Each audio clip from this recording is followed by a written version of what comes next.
with disability, which makes reading, holding a book, or turning a page difficult or impossible. The content is copyrighted by the respective publishers.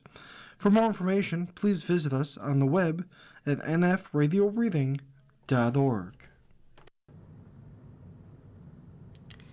Hello, this is Erin, and for the next hour, I will be reading from the March 15th, 2026 issue of the front section of the New York Times on the Niagara Frontier Radio Reading Service. War sends more tremors through a shaken world economy. Fallout from prolonged conflict with Iran could bring catastrophic consequences. By Patrick Cohen. Bombs are exploding in Iran and the Middle East, but the fallout is rattling households and businesses and neighborhoods all over the globe. In Kansas, home buyers saw 30-year mortgage rates edge over 6% last week. In Western India, families mourning the death of a loved one discovered the gas-fired crematories had been temporarily closed. In Hanoi, Vietnam, gas station owners posted sold-out signs. In Kenya, tea growers and traders worried their exports to Iran would rot on the deck. And across the United States, Canada, Europe, Britain, and Mexico, farmers blanched at the surge in fertilizer costs. The widening war in Iran has delivered a stunning punch to a worldwide economy that has already been walloped by a breakdown of international trading order, war in Ukraine, and President Trump's chaotic policymaking. This really is the big one, David Goldwyn, a former U.S. diplomat and U.S. Energy Department official, said of the shutdown of the Strait of Hormuz, the world's most important choke point for oil. It is the emergency scenario for everyone feared, he said. Cargo deliveries have been stranded, shipping charges have increased, and insurance premiums have skyrocketed. Yes, the price of gas at the pump is infected, but so is the price of food, medicine, airplane tickets, electricity, cooking oil, semiconductors, and more. A drawn-out war between the United States and Iran could have catastrophic consequences for the world's oil market and the global economy. Amin Nasser, chief executive of Saudi Aramco, the world's largest oil and gas company, warned last week. Yet even if the war, which began on February 28th when the United States and Israel struck Iran, wraps up relatively quickly, this latest upheaval is sending consumer, workers, and employers on another unnerving and unpredictable ride. It's not just that small business owners and corporate executives must once again reevaluate their supply chains, manage additional price increases, and track shifting restrictions on who they can do business with, or that the added uncertainty undermines confidence, making consumers reluctant to spend and businesses reluctant to invest. It's the remapping of power dynamics in the Middle East that could set off a string of consequences whose full force might not be known for months or years. Meg Jacobs, the author of Panic at the Pump, The Energy Crisis and the Transformation of American Politics in the 1970s, pointed out that prices didn't immediately go back down after the oil embargo in 1973 and 1974. They remained high for the rest of the decade. The supply situation is completely different today, with many more producers, Ms. Jacobs emphasized. But the crisis that the Organization of Arab Petroleum Exporting Countries created with its embargo sets off a chain of events that these oil producers never envisioned. The oil shock prompted other countries, most significantly the United States, to conserve energy and develop fuel-efficient cars and their own oil and natural gas industries. Ultimately, the Arab countries' monopolistic stranglehold was broken. Oil prices ended up collapsing in 1986. Today's actions in Iran and the surrounding region may similarly have consequences that are both unexpected and far-reaching. Ms. Jacobs, for example, pointed to the likelihood of an emboldened and strengthened Russian President Vladimir Putin last week. Mr. Trump eased some of the restrictions on Russian oil exports that have been imposed to pressure Mr. Putin over the war in Ukraine. Higher oil prices will boost Russia's economy and war machine. and Mr. Putin has taken the opportunity to taunt European leaders who supported sanctions of Russian energy after the invasion of Ukraine. The crisis is also a potent reminder of the persistent vulnerabilities around critical supply chains.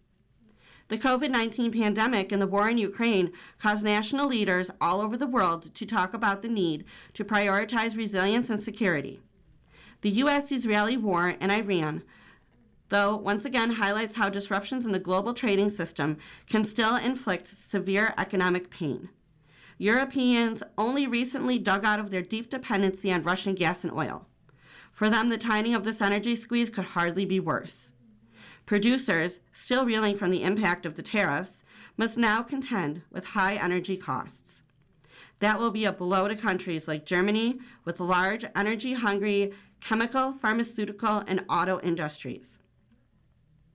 With gas storage at low levels, there's also likely to be some panic refilling in Europe that could push against price drops over the next 6 months or so, Mr. Goldwyn and the former Energy Department official said. Rising oil prices do have the potential to increase interest in alternative energy sources like solar, wind, and nuclear power, Mr. Goldwyn added. Political support, though, is critical in developing any of these resources. And at least in the United States, Mr. Trump's hostility to renewable energy remains fierce. Asian economics are even more exposed. They, too, are dependent on energy imports. In addition, poor and middle-income countries are subject to the vagaries of currency exchange rates. And when the dollar or euro strengthens, all of their imports suddenly become more expensive. Central bankers around the world face a difficult combination of circumstances. The United States has a stronger economy than many other countries. Nonetheless, its Federal Reserve confronts the same questions that are confounding other central bankers. Do they raise interest rates to head off revival of inflation as energy prices spike, or lower rates as labor markets are weakening and growth is slowing? Elevated rates will also keep borrowing costs high at a time when rich and poor countries are facing record levels of debt. That means more money that might have been used for healthcare, roads, housing, and education instead will go to interest payments on debt. Karsten Brzezinski, an economist at the Dutch bank ING, noted that tech companies, especially those specializing in artificial intelligence, are highly sensitive to interest rate changes. A small handful of these companies have been the main drivers of growth in the U.S. economy, not to mention lofty stock valuations. It could lead to the sharp correction in stock markets, he said. Mr. Trump's rationale for the attacks and his objectives have shifted from one day to the next. But the decision to wage war on Iran undercuts the recently popular idea that the world has nearly broken down into great power spheres of influence. The war in Iran shows that Mr. Trump still sees the United States as a superpower with global reach and global interests, and that he is willing to use military force to achieve both political and economic aims. And that matters for the economy, said Neil Shearing, Group Chief Economist at Capital Economics, as Washington moves to increasingly direct the flow of goods, services, and money around the globe. For my next article, for Trump and Rubio, it's Destroy and Deal. A Secretary Unleashes His Inner Hawk by Edward Wong and Michael Crowley. Soon after President Trump joined Israel in launching a new war against Iran, an AI video featuring Secretary of State Marco Rubio circulated online. Clad as in a black turban and robe, he presides over Iranian military parade, speaks at a mosque, and gazes over the Tehran skyline. The caption, Marco Rubio realizing he's the new supreme leader of Iran. Though intended as satire, the video crystallizes a pivotal moment for Mr. Rubio. Throughout his long political career, Mr. Rubio has advocated toppling governments hostile to the United States. He was once considered so ideologically out of step with Mr. Trump that many officials and politicians doubted he would last a year in the administration. But today, Mr. Rubio is at the helm of Mr. Trump's aggressive campaigns to reshape the governments of Iran, Venezuela, Cuba, and beyond. The U.S. president, who promised to end American wars, is now embracing the policies backed by Mr. Rubio and the secretary's ideological compatriots, dismaying supporters who thought Mr. Trump had ushered in a new era of military restraint. But Mr. Rubio is not trying to convert Mr. Trump to Mr. George Bush-era neoconservatism, which sought to remold other nations' political systems, sometimes using military force, American officials and analysts say. Instead, he seems to be pursuing a new approach built on power free of principle.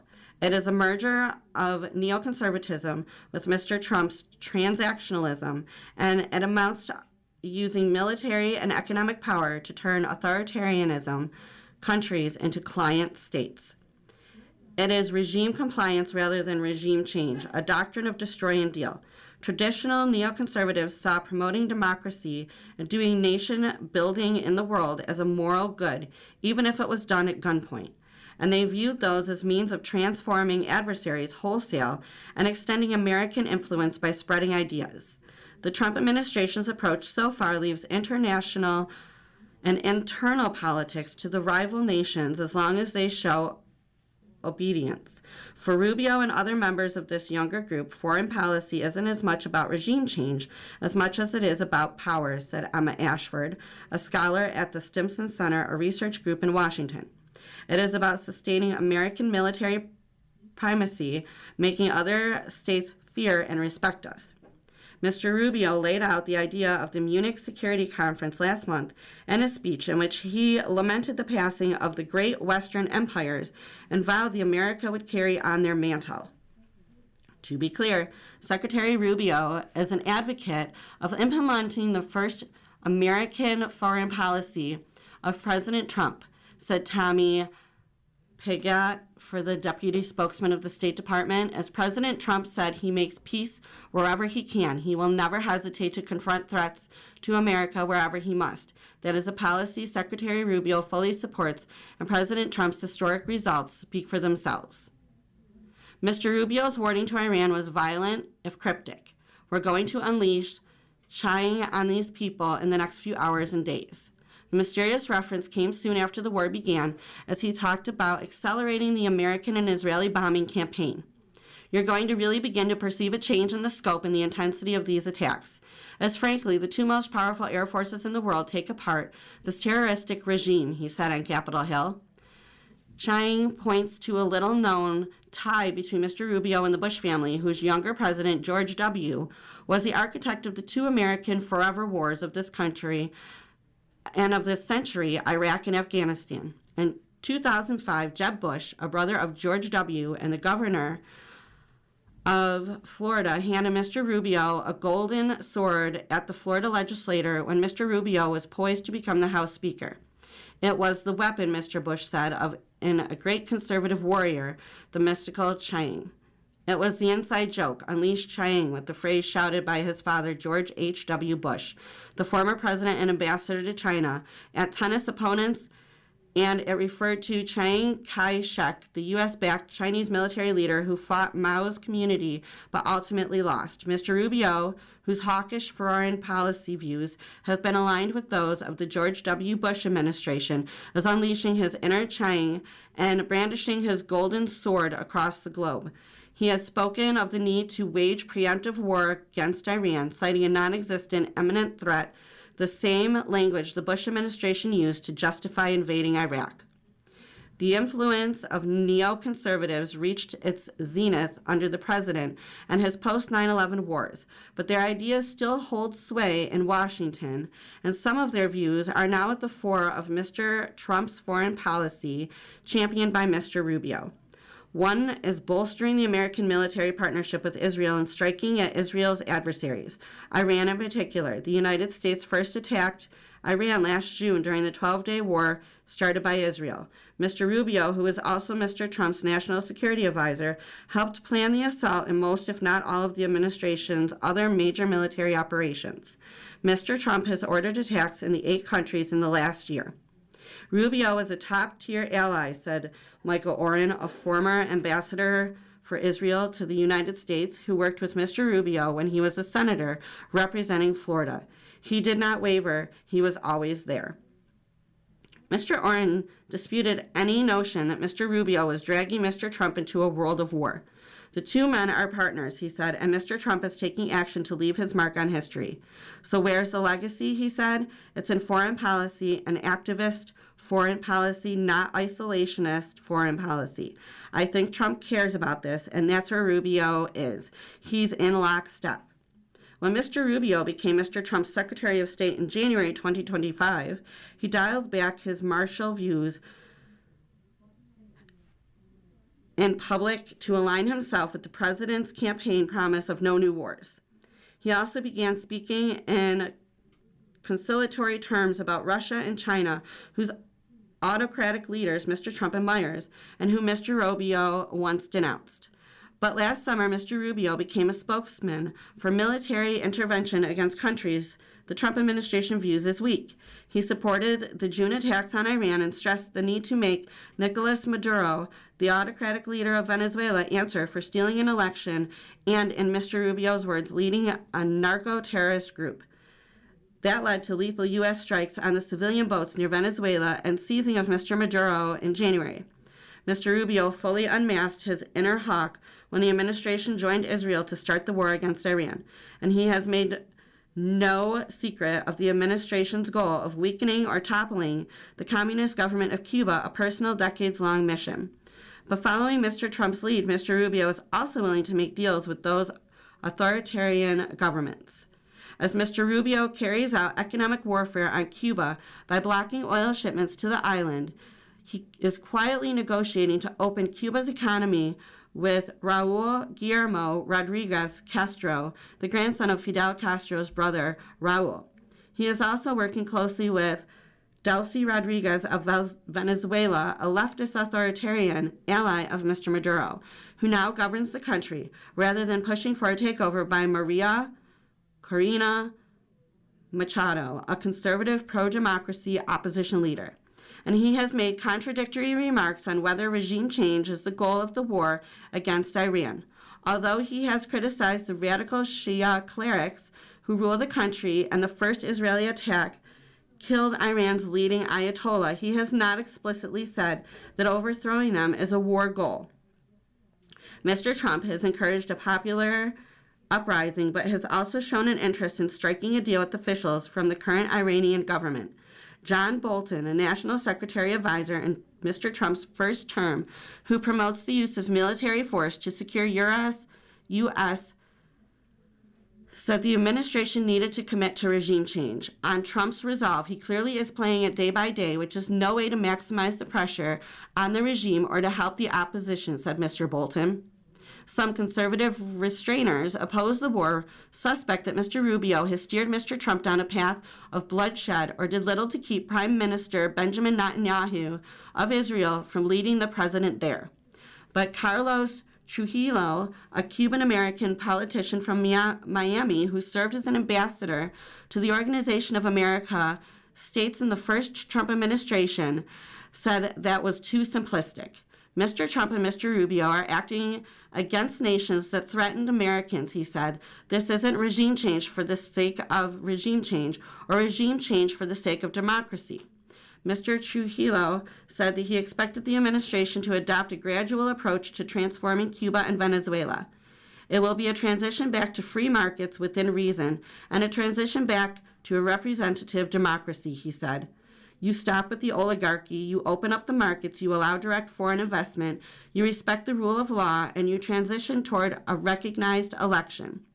Cuba and Venezuela are high-wire acts for the administration, but the war in Iran could make or break Mr. Trump's presidency and Mr. Rubio's political future as they grapple with a question that has confronted many U.S. administrations since World War II. Can one nation reshape another or force it to submit through a relentless bombing campaign? It would be great if a standoff, exquisite airstrikes, we can fundamentally transform the politics of other countries, said Justin Logan, Director of Defense and Foreign Affairs Studies of the Cato Institute. But we can't. There's a certain American stubbornness at this point, and we keep learning these lessons over and over again. You are listening to a reading of articles and features from the front section of the New York Times of the Niagara Frontier Radio Reading Service. The next article will be Seized Oil Tankers Are Costing U.S. Tens of Millions by Luke Broadwater and Nicholas Nehemus. In an effort to crack down on nations it views as promoting terrorism, the Trump administration has been carrying out a campaign of seizing tankers carrying oil, a move the president has repeatedly characterized as a financial boon for Americans. But there's a problem. The seizures have put the U.S. government in a financial bind. The ships are highly expensive to maintain, and the Trump administration cannot legally sell their oil without a judge's permission. Maintaining the seized tankers has already cost the United States tens of millions of dollars, in one case, $47 million in 3 months, and complicates Mr. Trump's claims of swift financial victories from his military operations targeting Venezuela and Iran. The situation is laid bare in U.S. District Court in Washington, where Trump officials are detailing the financial burden of maintaining a seized tanker. Consider the case of motor tanker skipper number 9304667. The United States seized the tanker and its more than 1.8 million barrels of Venezuelan petroleum on December 10th as it made its way from Venezuela to Asia. Since then, the cost to maintain the tanker and its oil have mounted. The government has already spent $47 million repairing and maintaining the aging ship, which is only valued at $10 million. Federal prosecutors said in a court filing, and it will most likely need to spend another $5 million over the next few months to cover insurance and crew, among the other costs. Moreover, storing the ship's oil costs the government $15,000 per day, or $450,000 per month. I know that aircraft, vessels, and cargoes pose unique challenges and asset management, Gene Patton, a top Justice Department official, wrote in a court filing. These assets have maintenance and storage costs that far outstrip standard assets. The larger assets in these categories are particularly challenging to maintain, as crews may need to be maintained for around-the-clock servicing, and only limited locations can store such items. The petroleum cargo seized from the ship has a value of $120 million to $135 million, Mr. Patton wrote. On Thursday, federal prosecutors asked a judge to allow the Justice Department to sell the tanker and the oil even before the final ruling on whether the United States is allowed to keep it. The funds would then be held in a bank account until the judge rules. In past crackdowns on sanctioned oil, U.S. authorities intentionally avoided seizing the tankers themselves because of the costs involved, sometimes siphoning off the more valuable oil at sea and letting the ships sail on. But the Trump administration says it is not always the best plan legally or operationally to merely seize the oil, and has opted to seize the tankers as well. In its recent crackdown, the United States has seized 10 tankers with ties to Venezuela, although it is not clear how many it intends to keep. 2 of the ships that the United States has seized were not carrying oil at the time, meaning that the government will most likely bear much of the heavy cost of maintaining, repairing, and crewing them. One of those ships is the Bella One, which led U.S. forces on a lengthy and expensive chase across the Atlantic this winter. The White House is also formulating a plan to expand the seizure of tankers, including those carrying an Iranian oil, part of its effort to destabilize Iran's government, according to 2 people with knowledge of the preparations. Although the skipper was carrying Venezuelan oil, the United States said it was legally justified in seizing the ship because of its past involvement transporting Iranian oil, which prosecutors alleged is sold to finance terrorism. Over the past 2 years, the skipper has loaded more than 7 million barrels of Iranian crude oil, worth hundreds of millions of dollars, from Karg Island in Iran, according to the court filing.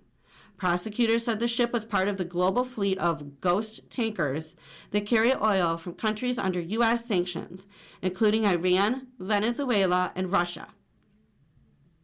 The skipper was flying the flag of Guyana when it was boarded, but prosecutors said was a false flag, and the vessel is stateless, allowing the United States to seize it. The Windward Ship Management Corporation, which owns the Skipper, is a Seychelles registered company. It shares the Seychelles address with at least a dozen other companies sanctioned by the U.S. Foreign Assets Control Office under Iran, Russia, and global terrorism sanction programs, according to the prosecutors. Should a judge approve a sale of the tanker's oil, some proceeds would go to the international terrorism victims, prosecutors said. Despite the cost, White House officials say the seizures hold businesses and countries accountable for attempting to get around U.S. sanctions. A senior White House official said the administration believed the seizures discouraged bad actors from doing business with the government by Nicolas Maduro before U.S. intervention to remove him, and they are continuing the operation to harm Iran's finances. The next article is The Dutch Report Two Anti-Semitic Explosions by Lindsay Schutel. Explosive devices were set off at two Jewish institutions in the Netherlands within 2 days, Dutch officials said on Saturday, denouncing what they described as anti-Semitic attacks. On Saturday, Mayor Femke Halsema of Amsterdam said an overnight blast had damaged the outer wall of a Jewish school. They're calling it targeted attack against the Jewish community. On Friday, in Rotterdam, the police arrested 4 teenagers after an explosion started a brief fire at a synagogue early that morning. No one was injured in either episode, but the Dutch authorities said they have moved quickly to beef up security at Jewish institutions. Ms. Halsema said in a statement that Jews in Amsterdam are increasingly confronted with anti-Semitism that is unacceptable.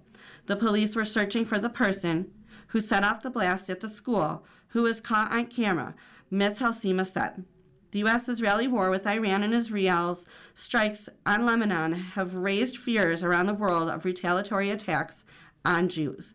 On Thursday, a man drove a truck into a synagogue outside Detroit in what the authorities called an anti-Semitic attack. In Rotterdam, within hours of the blast at the synagogue on Friday, the police pulled over a car that was being driven erratically near another synagogue. The driver, who matched the description of a suspect in the bombing, was arrested along with 3 others in the car. The police said the 4 ranged in age from 17 to 19. Prime Minister Rob Jetten called the 2 attacks horrible, adding, "In the Netherlands, there must be no place for anti-Semitism." Early on Monday morning, a synagogue in the Belgian city of Liège was damaged by explosion, which caused no injuries. Belgium's Interior Minister Bernard Quinten called it an abject anti-Semitic attack. The next article is A Rare Bloom is Transforming a Barren Desert by Amy Graff. Death Valley is having a golden moment. Since February, wildflowers have burst from the desert floor of the national park in California, dotting the typically barren landscape with pops of color in shades of lemony yellow, cotton candy pink, and deep violet. It has been called the most abundant bloom in a decade. Some flowers bloom every year, said Abby Wines, a park ranger at Death Valley National Park. Just not this many. The desert gold is the most common flower in the park, and the entire hillsides near the Furnace Creek Visitor Center are bathed in yellow from this bloom, resembling a yellow daisy. But there are dozens of other species, especially if you take a walk off Badwater Road and look closely at the ground. One of Miss Wine's favorites is the gravel ghost with a thin line gray stem that's almost invisible, so the white flower appears as if it's hovering through the air. Ms. Wines also likes to direct visitors to watch out for the Desert 5 spot with pink petals forming a cup marked with 5 red blotches inside. It looks like a place where a fairy should live, she said. The flowers are blooming thanks to an especially wet few months last fall. Death Valley recorded more than a year's worth of rain, 2.41 inches, between September and November. The park isn't the only place in Southern California to have benefited from rain. Healthy blooms are springing up in other locations, including parts of the Desert State Park and Carrizo Plain National Monument, but the bloom in Death Valley is special because it happens so rarely, experts said. Flowers need water, and Death Valley, the driest place in North America, doesn't often get enough for so many wildflowers to emerge. The park can go an entire year with no rain, as it did in 1929, 1953, and 1989. Late 2024 brought only a little rain, which meant the last spring was a 0 year for wildflowers, said Patrick Donnelly, a conservativist biologist who lives on the outskirts of the park. The last big bloom of Death Valley was in 2016, and before that in 2005, when flowers carpeted the deserts of Southern California.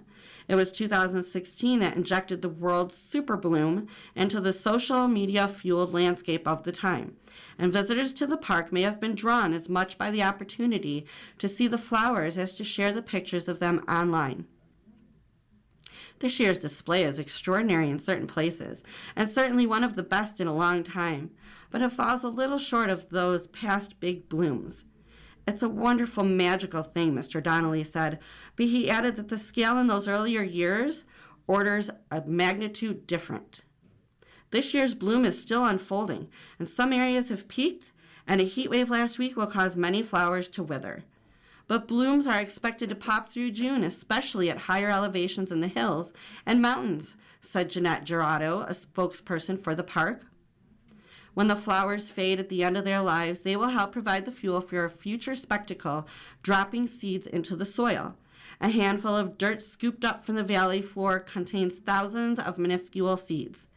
These seeds, many too small to see, rest dormant for years, waiting for water to wake them up. When the rains finally arrive, the seeds swell and the outer coats break, sticking out stems that push through the dirt and pop out leaves that soak up the sun's rays. And in Death Valley, there are usually loads of sun. For weeks, people have been flocking to see this remote corner of the Mojave Desert, a 2-hour drive from Las Vegas, to see the flowers. And last Wednesday morning, visitors were stopping for coffee and plates of bacon and eggs at the Crowbar Cafe and Saloon in Shoshone, California, before heading into the park. They're either here to see the flowers, or the flowers became their reason for being here once they hear about them, said Brianna Klenzar, who is waiting tables. Ms. Klenzar said that she drove through the park a few days earlier to check out the spectacle, and that it was yellow everywhere.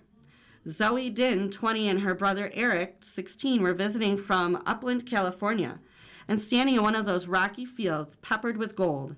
They had pulled their car over to the side of Highway 190 near the Furnace Creek Visitor Center, along with loads of other people. It feels unreal, like you're on another planet, Miss Din said. The two had fun posing, leaping into the air, and flying their arms above their heads to get the perfect photo for Instagram. Mr. Donnelly said the images can sometimes mislead people. While the flowers are no doubt abundant this year, with mountains of purple and many fields swash in yellow, the landscape is still the desert, and there are more rocks than flowers. That is definitely a thing where people see things on Instagram and they come to the desert expecting it to perform as they've seen on Instagram, said Mr. Donnelly, who works for the Center for Biological Diversity. To get off the beaten path, he likes to walk up a narrow canyon meandering to the top of Sheephead Mountain on the southeast side of the park. He pointed out small flowers that could be easily missed without the help of a guide. There were buttery yellow desert dandelions and desert tobacco exploding with little white flowers. Many of these flowers have defense mechanisms. The caltha-leaved with deep purple blooms and hairy leaves and stems can cause a poison ivy-like reaction. The desert chicory, featuring showy white flowers with frayed petal tips, are among flowers that use their flashiness to attract pollinators. There were also clusters of small-leaved monkey flowers, a common native species in California that rely heavily on water, and their presence here was another indication that the canyon was rich in moisture. Bighorn sheep frequent this canyon to munch on flowers and sip water collected within the natural depressions in the rocks. The animals weren't there on Wednesday, but other fauna were out and about. A zebra-tailed lizard darted across the trail, and a rattlesnake embattled and sunbathed on a hot rock, and a painted lady butterfly fluttered about. This is desert living its best life, Mr. Donnelly said. Everyone is living large right now. The next article is A Guideline Advises Earlier Cholesterol Testing by Gina Colonna, People at risk of heart disease should start trying to lower their cholesterol as early as age 30 and continue into old age. They should also be getting their cholesterol levels lower than many doctors have previously recommended. That is the new guidance released Friday by the American Heart Association, the American College of Cardiology, and 9 other professional organizations. The hope is to reduce the toll of cardiovascular disease, which is responsible for about 1 in 3 deaths in the United States. 80% or more of cardiovascular disease is preventable, said Dr. Roger Blumenthal, chairman of the Guideline Writing Committee and a cardiologist at Johns Hopkins Medical School. If the new guidelines were widely followed, especially with younger people who could end up with a lifetime of lower LDL levels, there could be a big effect, cardiologists say. Heart disease would go down markedly, Dr. Blumenthal said, and we think we could cut heart attack and stroke rates down by half. The group recommends starting to test for levels of LDL cholesterol, the bad cholesterol, during childhood at around age 10. Doing so could identify 1 in 250 people with a genetic condition that leads to extremely high cholesterol levels. They would need to be immediately prescribed a cholesterol-lowering drug. Doctors should also test patients around ages 18 to 20 and repeat the screening at least every 5 years. It should be done more often for those with high LDL levels or other risk factors like diabetes. Treatment goals for those 30 and older depend on risk. Everyone should strive for an LDL level below 100. The guideline says those with at least a 10% risk of having heart attack or stroke in the next 10 years should get their LDL below 70. Those who have already had a heart attack or stroke or who have peripheral artery disease should get their LDL below 55. High levels of LDL cholesterol are a major contributor to heart disease risk, experts say, and the longer people live with elevated LDL levels, the more likely it is that they will develop heart disease. The average LDL level in the United States is 110, but 25% of the population has an LDL level above 130. A key message from these guidelines is that lower LDL means lower risk, and we now have tools to get people to levels we couldn't reach before, said Dr. Harlan Krumholz, a Yale cardiologist not involved with developing the guidance. Other cardiologists who were not involved in developing the guideline also praised it. The guidelines have finally caught up that lower is better for longer, said Dr. Stephen Neeson, a cardiologist at the Cleveland Clinic who consults with makers of heart drugs but does not accept compensation. Dr. Christopher Cannon, a cardiologist at Brigham and Women's Hospital, said the new guidelines was evidence-based medicine, a fantastic advance for patients. He consults for companies making heart disease drugs. The advice is a departure from the previous guidelines published in 2018, which did not set firm LDL level recommendations for people with varying degrees of risk for heart attack or stroke, and that guideline calculated risk as a chance of having a heart attack or stroke only in the next 10 years.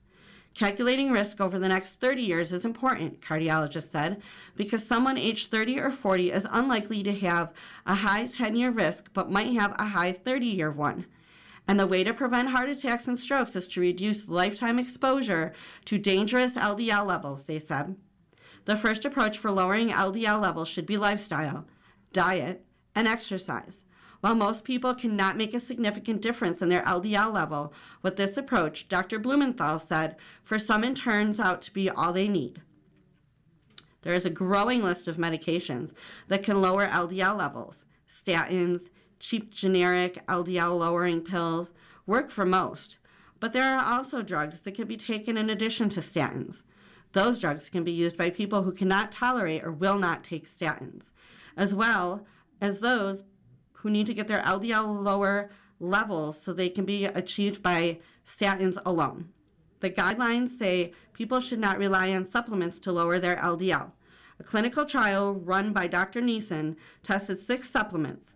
5 of them, fish oil, cinnamon, turmeric, plant sterols, and red yeast rice, were no better than a placebo.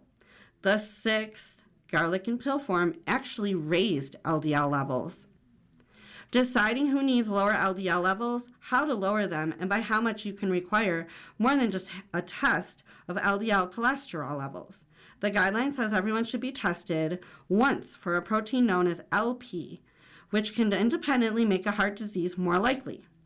Almost no one is tested now for LP, said Dr. Leslie Cho, a cardiologist in the Cleveland Clinic who helped write the new guidelines and consults for makers of heart drugs. If it's high, we would treat your LDL very aggressively, Dr. Cho said. You are listening to a reading of articles and features from the front section of the New York Times and the Niagara Frontier Radio Reading Service. The next article is Former Green Beret Behind Failed Coup in Venezuela is on the Run, officials say, by Jonah Bromwich and Santul Nakur. A former U.S. Green Beret who was arrested and charged after mounting a failed coup against Nicolas Maduro of Venezuela has been missing for months and is considered a fugitive according to court documents filed last week. The veteran Jordan G. Goudreau of Melbourne, Florida, was charged in 2024 with conspiracy to export military-style rifles, night vision devices, lasers, silencers, and other military equipment without a license to Colombia to be used for activities in Venezuela. In a court filing last week, the Justice Department said that Mr. Goudreau had failed to appear at the bond hearing late in October. The woman responsible for his bond is a filmmaker named Jennifer Gaishan, who made a documentary about his coup attempt called Men of War. She said that he had stated in no uncertain terms that he would not return to jail, and said she believed, based on Mr. Goudreau's conduct and statements, that he intended to flee. In October, Mr. Goudreau was under care of Department of Veterans Affairs facility in Tampa, Florida. When he failed to appear in court, a warrant was issued for his arrest. According to court documents, law enforcement authorities later learned that the ankle monitoring device assigned to Mr. Goudreau had been found wrapped in aluminum foil and hidden in a piece of furniture. Video footage was recovered capturing him leaving the VA facility, and the government has not been able to apprehend him, despite ongoing efforts, the court filing said. Lawyers for Mr. Goudreau did not immediately respond to requests for comment. A spokesperson for the FBI, which often handles the apprehension of fugitives, has not yet pleaded guilty, did not immediately respond to a request for comment. Ms. Gaishan, the filmmaker, could not immediately be reached for another comment. Another witness, Jason Woolens, said in October that he believed Mr. Goudreau was capable of violence, recalling Mr. Goudreau calmly saying, "I will not go back to jail. I will leave. I'll kill myself. I'm not going back." In July 2024, Mr. Goudreau was arrested in New York and indicted in the Middle District of Florida alongside a co-conspirator, Yassi Alexandra Alvarez, a Venezuelan national. Prosecutors said the two had exported the military equipment to Colombia through Mr. Goudreau's secretary firm, Silvercorp. Mr. Goudreau hatched the plan to overthrow the Venezuelan government over the course of a year, calling it Operation Gideon. He enlisted disaffected Venezuelan officials, though he did not personally participate in it. His company claimed it had entered into a $220 million deal with the Venezuelan opposition to overthrow Mr. Maduro. The mission was squashed, and on May 3rd in 2020, 2 boats with 60 men departed for Venezuela from Colombia. 8 men were killed by Venezuelan security forces. 13 were taken into Venezuelan custody, including 2 U.S. citizens, Green Berets, who said Mr. Goudreau had recruited them. Mr. Goudreau said the men had vomited throughout the entire journey and that they had nearly run out of fuel. The mission has been referred to as the Bay of Piglets, a joking allusion to the failed American-backed invasion of Cuba in the 1960s. Hernan Aliman, a Venezuelan legislator who helped the funding of the plot, said in 2020 Mr. Goudreau did not participate in the raid because of COVID-related border closures, so he remained in Florida. A New York Times review of the documentary Men of War describes him as resembling a doomed middle manager who references Starship Troopers and Hercules. More observers wondered why Mr. Goudreau, a decorated veteran who had served multiple tours of duty in Iraq and Afghanistan, would lead an insurrection against a foreign dictator. Mr. Maduro blamed the failed efforts in the U.S. government, which denied working with Mr. Goudreau. In a video posted on social media in 2020, Mr. Goudreau appeared alongside Javier Nieto, a retired Venezuelan army captain. The men said the operation had been launched deep into the heart of Caracas. Captain Nieto said the mission had come after nonviolent and democratic measures had been exhausted. In January, Mr. Maduro was seized in an American military raid and charged in Manhattan with federal crimes, including narco-terrorism, conspiracy, and conspiracy to import cocaine. He pleaded not guilty to all charges and is being held in a Brooklyn detention center. The next article, the Trump administration is planning to dismantle a leading science lab, by Eric Niler. The Trump administration is reviewing proposals to break up one of the world's leading climate and weather laboratories, transfer its work to universities and private companies, take away its aircraft, and sell its property in Boulder, Colorado. The laboratory, the National Center for Atmospheric Research, has been targeted for months by the Trump administration. In a social media post in December, Russell Vought, the White House budget director, called the Colorado Center one of the largest sources of climate alarmism in the country. The center, founded in 1960, is responsible for many of the biggest scientific advances in the understanding of weather and climate. Its research aircraft and sophisticated computer models of the Earth's atmosphere and oceans are widely used in forecasting weather events and disasters. Scientists say the move to dismantle the center would weaken research and is crucial to understanding the atmosphere, space, and oceans, air pollution, and climate change. It would leave emergency officials and planners less prepared for extreme weather events, critics said. The center's staff includes about 830 employees working under the University Corporation for Atmospheric Research, a nonprofit consortium of colleges and universities that oversees the Center for Federal Government.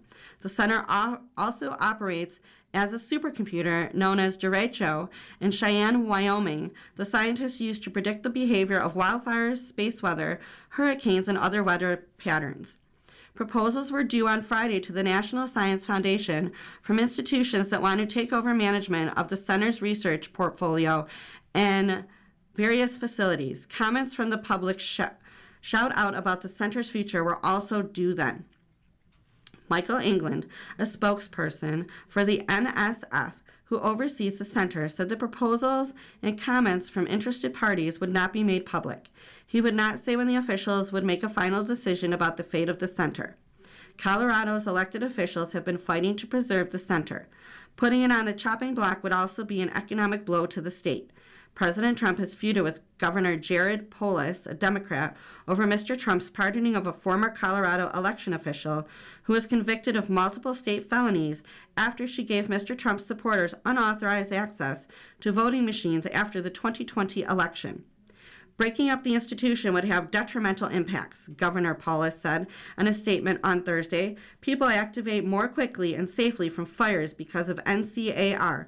The center's data, Mr. Polis said, improve forecasting of severe weather events like fires, floods, support safer aviation and transportation, and help businesses and communities make informed decisions. In a letter to the NSF's acting director, Brian Stone, Representatives Joe Neguse, a Democrat, and Jeff Hurd, a Republican, wrote that dismantling the center would increase costs and erode critical research capacity, disrupting long-standing partnerships and diminishing our ability to understand and anticipate and respond to extreme weather-related risks.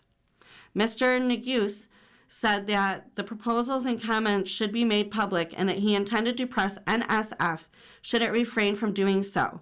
He has asked the NSF Inspector General to review allegations from a whistleblower. The Trump administration officials began negotiating the transfer of the center's space weather program to a private company in January before the review had been completed. According to Mr. Negus's letter to the Inspector General, the whistleblower confirmed the report with an employer of an unnamed for-profit company during a January meeting of the American Meteorological Society in Houston. I remain deeply concerned about many attempts to improperly transfer public assets to private companies, Mr. Negus wrote. Scott Rader, the chief executive of Linker, a firm in Leesburg, Virginia, that provides space weather forecasts for the U.S. military and other federal agencies, said he was submitting a proposal to the NSF to take over management of the center's high-altitude observatory, whose scientists study solar flares, space radiation, and other atmospheric phenomena. Our thinking here was that this is important and we need to save it, Mr. Rader said about the observatory. These are critical functions if you are going to break them up. Don't let them go, they need to be kept together. Mr. Rader said in an interview that his firm has not been negotiating with officials from Trump administration. Scott McIntosh, Linker's vice president for space operations, was the deputy director at the center until 2024 and also ran the observatory. The University of Oklahoma is making a proposal to the NSF on how the nation can best preserve the legacy and organize our atmospheric science capabilities to meet current and future needs, said Matthew Wade Holver, the university's vice president for research and partnerships. The University of Wyoming has begun negotiations with NSF officials about taking over management of the Derecho supercomputer, according to Chad Baldwin, a university spokesman. Mr. Baldwin said it was too early to know who would set the research priorities for the supercomputer, but some scientists say that the university's goals may not match the priorities of the larger U.S. scientific research community. How much will be focused on the climate versus how much will be focused on disciplines, said Carlos Javier Martinez, chief client scientist at the Union of Concerned Scientists and former postdoctoral researcher at the center. It feels rushed, Dr. Martinez said about the NSF process. I question whether the public commitment period is of good faith. Also under the fate of Center Mesa Laboratory, which was founded in 1960, designed by the famed architect I.M. Pei, and used as the setting for the 1973 Woody Allen film Sleeper. In a January letter, the NSF said it wanted proposals to sell the buildings and transfer the center's 2 high-flying research aircraft to another federal agency. You are listening to readings of articles and features from the front section of the New York Times of the Niagara Frontier Radio Reading Service.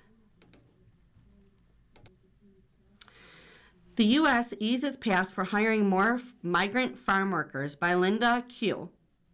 For years, the agriculture sector has faced a tight labor market as farm workers age and fewer new immigrants and younger Americans are willing to toil in the fields. Top Trump administration officials vowed that mass deportations would help, leading to higher wages with better profits and a 100% American workforce. But the administration has quietly acknowledged in recent months that its immigration raids and crackdowns on the border have aggravated the issue. So it has instead turned into an alternative source, making it cheaper for farmers to hire migrant farm workers on temporary visas. Many farmers have celebrated those changes, made to an increasingly popular visa program known as H-2A, noting the difficulty in hiring American workers in tough economic conditions for the industry. But immigration hawks and labor unions alike are opposed, arguing the move will only increase the share of foreign workers and hurt native workers and suppress their wages. The simmering debate underscores how some of the administration's top goals of reducing immigration, keeping food prices low, and helping American workers may inevitably conflict. The competing interests at play also show the spillover effects of Mr. Trump's hard time approaching to legal and illegal immigration. Brooke Rollins, the Agriculture Secretary, said in a statement that the administration was enacting real reforms to ease regulatory burdens and lower labor costs. The farm economy is in a difficult situation, and the President Trump is utilizing all the tools available to ensure farmers have what they need to be successful, she said. Only 0.4% of farmers in California reported losing workers directly to farm raids. according to a new survey by the California Farm Bureau and Michigan State University. But more than 14% said the raids and general anxiety surrounding enhanced immigration enforcement caused worker shortages.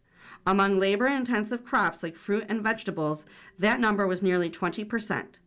The Labor Department, in a regulatory filing revamping the H-2A program in October, acknowledged the challenges of finding workers. The near total cessation of the inflow of illegal aliens combined with the lack of an available legal workforce, it said, results in significant disruptions to production costs and threatening the stability of domestic food production and prices for the U.S. consumers. Those difficulties, the agency warned, would only increase the light of Mr. Trump's signature domestic policy bill, raising the possibility of deterring about 225,000 workers. This threat will grow as the tools Congress provided in the H.R. 1, One Big Beautiful Bill Act, to enhance enforcement of the nation's immigration laws are deployed, the agency continued. Under the new changes, the agency adjusted how wages to the H-2A farm workers are calculated, effectively lowering hourly rates between $1 and $7, depending on the state, according to some estimates. Farm owners can also now include housing as part of the compensation package they provide to guest farm workers. The reduction in wages has prompted a lawsuit from the United Farm Workers of America, which represents thousands of field workers. It argues that the rule will adversely harm American farm workers by lowering their wages as well as pushing them out of the labor pool entirely. These actions are going to displace domestic farm workers who have been working in the fields and putting food on dinner tables for decades and bring a workforce that is even more vulnerable to abuse, Teresa Romero, the president of the union, said in an interview, noting the H-2A workers are often exploited and trafficked. Mark Krikorian, an executive director for the Center of Immigration Studies, who supports lower levels of immigration and increased enforcement, agreed. The changes are likely to encourage more foreign migration and discourage automation in agriculture, he wrote in an opinion essay in November. Two consequences that are contrary to the administration's stated objectives. But for Bruce Talbot, who operated a peach orchard and vineyard in Colorado, the move will reduce his wage bill and allow him to hire more workers, making the economics of farming a little more viable. Mr. Talbot has tapped into the H-2A program for more than a decade as the pool of locally available labor is slow to a trickle. Because Colorado's fruit and vegetable industry is seasonal, he said he could not afford year-round employment like farms in California, which makes the already grueling work of pruning trees and picking fruitless attractive to local workers. One year, when unable to hire enough local workers and while waiting for the H-2A visas to be approved, the orchard lost 40,000 pounds of fruit. Mr. Talbot's farm employs 4 dozen to 5 dozen guest farm workers annually, the vast majority of whom are returning workers and from Mexico, and just half a dozen local workers. Are they there hard-working Americans? Of course there are, he said. And they're in construction, they're in oil and gas, they're in career jobs. They're not in seasonal farming. Mr. Talbot's point about the lack of domestic workers and the reflected in the data. Under the H-2A program, employers must also demonstrate an inability to hire U.S.-based workers. In 2025, only 182 of more than 415,000 advertised positions received a domestic applicant. In the past 2 decades, the number of certified H-2A visa positions have risen sharply to nearly 400,000 in the 2025 fiscal year from about 50,000 in 2005. These temporary workers now make up 15% of all crop workers. About 40% of crop workers are unauthorized migrants, and about a third are American citizens, according to the latest government estimates. Maria, a farm worker of nearly 3 decades in Idaho who declined to share her last name because she is not authorized to work in the United States, said in an interview that she had witnessed the program's growth firsthand. Over the past 4 years, she has spent fewer and fewer weeks planting and harvesting onions, beans, alfalfa, and wheat as more and more H-2A workers arrive. To make up for the lost hours, Maria has resorted to selling tamales, while other local workers have taken on second jobs, and her American-born 17-year-old son was unable to find a job in the fields and was told the teenagers were no longer wanted given the availability of H-2A workers. This year, as a result of wage cuts to H-2A workers, Maria may also see her hourly earnings drop from $11 from $17, a reduction that has her considering leaving Idaho to look for more work elsewhere. I don't think it's fair that our pay will be lowered so much, Maria said, noting that although she was nearing retirement age, she could not afford to stop working. The predicament Maria and her son face underline a point made by economists, lowering wages. The following program is intended for listeners who are blind, have low vision, or have another print disability